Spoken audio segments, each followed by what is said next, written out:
పల్నాడు యాసలో కొన్ని పదాలు. మళ్ళీ కొత్త కాన్సెప్టా?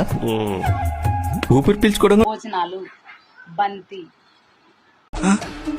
నా ఒక్కనికే అట్లా అనిపిస్తుందా అనుకున్నా.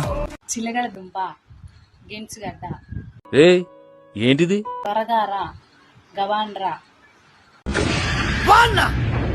తర్వాత పోదాం, అనకపోదాం, ముచ్చట, ఇలాంటివంటే నాకు బాగా ఇంట్రెస్ట్. మనకి చదువు తప్ప అని ఇంట్రెస్ట్ వ్యవహారం, పాయసం, పాశం, వాలు, బొరుగులు, అష్టాచెమ్మ, పారకట్ట, ఏటంటారు ఏదో అమ్మమ్మ, అవ్వ, నాయనమ్మ, జే. మీకున్న బ్రెయిన్ కి మీ తెలివితేటలకే మీరు సుప్రీం కోర్టుకే జడ్జి అవ్వాల్సిందన్నా. కానీ 3వ క్లాస్ దారి చదవలేదు కదా. ఇంకేమంటే ఈ పదాలు ఎంతమంది తెలుసో కామెంట్ చేయండి. అది కూడా తీస్తా, నాలో ఉన్న క్రియేటివిటీ మొత్తం బయటికి తీస్తా.